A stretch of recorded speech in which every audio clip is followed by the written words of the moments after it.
Hi everybody, welcome back to OG Reflections. This is my YouTube channel. I'm an English teacher, a writer and a thinker, and on this channel I make a lot of educational content, inspirational content, and I hope you can enjoy it. So today I'm going to be reading another story from A Thousand Thoughts Like Thunder. As we said, it's a book of fiction that I wrote, and it has a collection of short stories, and in the description there's a playlist, and also above here you will find the links for previous stories that I have read.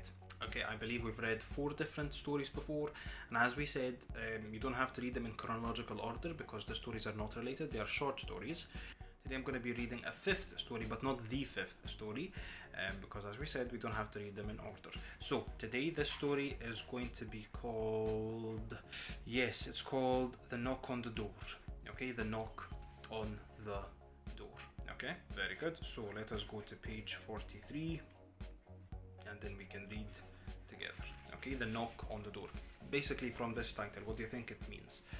As always, I'm going to be reading it, and please, after I read it, you can share your ideas, your comments in the comment section below. Very good. So, The Knock on the Door. Bismillah. I wait again. I am constantly waiting for the unknown. Something to cling on to. I sit by the phone, hoping that it would ring, and I would answer it to hear the voice I so longed to hear. I check the letterbox every morning, thinking it might carry a familiar handwriting. I stare at your picture, trying to imagine what you look like now. That is what I do. But what I really hoped was for knocks on my front door to see ye.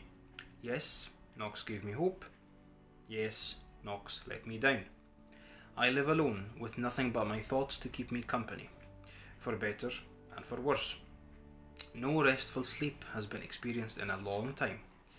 Tiny tears, believe it or not, sometimes drop from my eyelids when I'm hugging my pillow.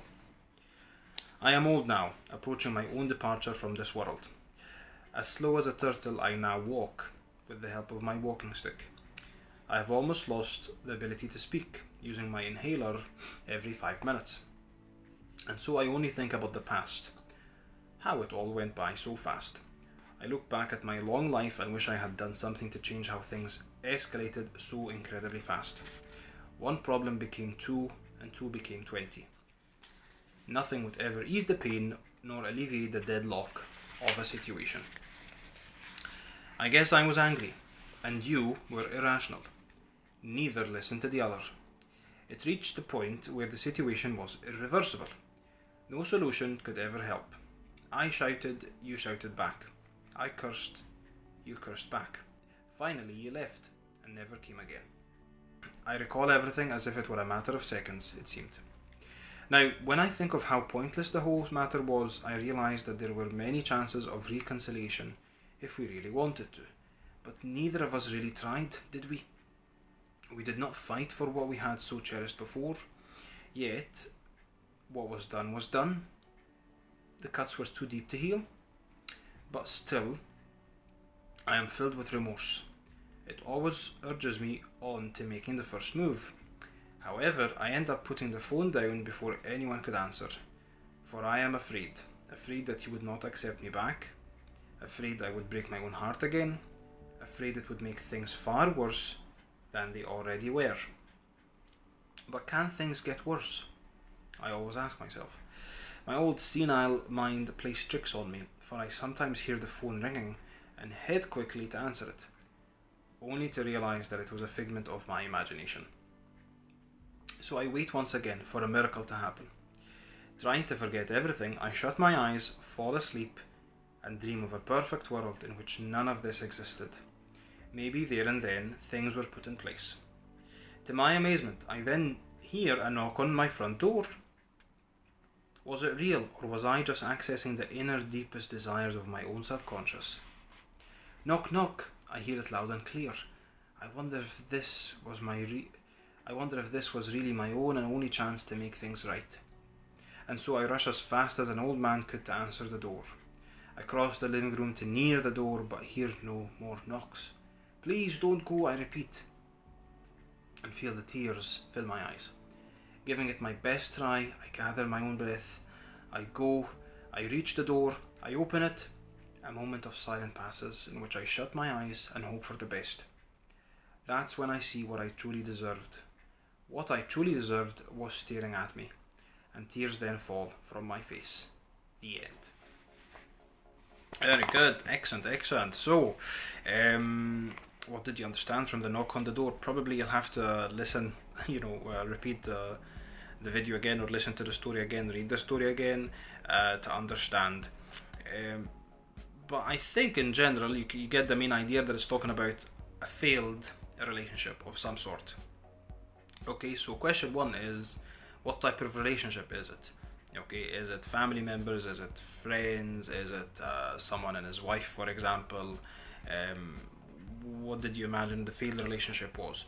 Okay, number 2, the old person, the old person narrating the story. Again, how would you describe him? Would you describe him as a good person because he feels guilty? Would you describe him a bad person because he did not try hard enough?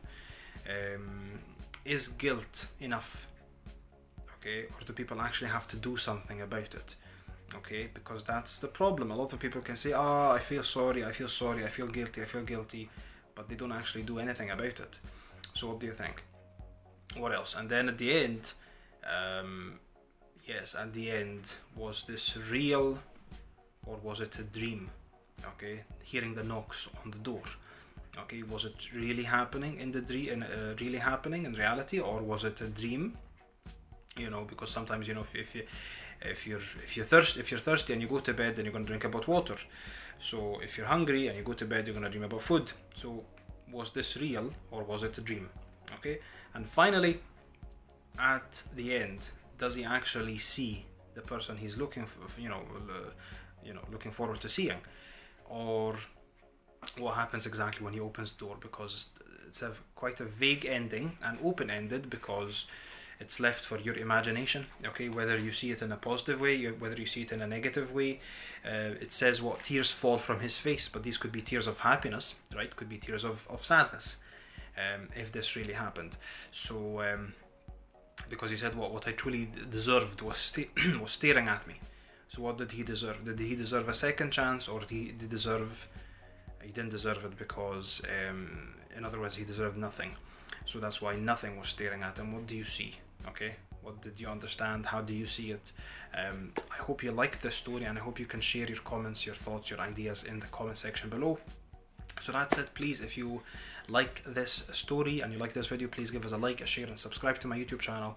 And that's us for today. I'll see you next time. Thank you. Good.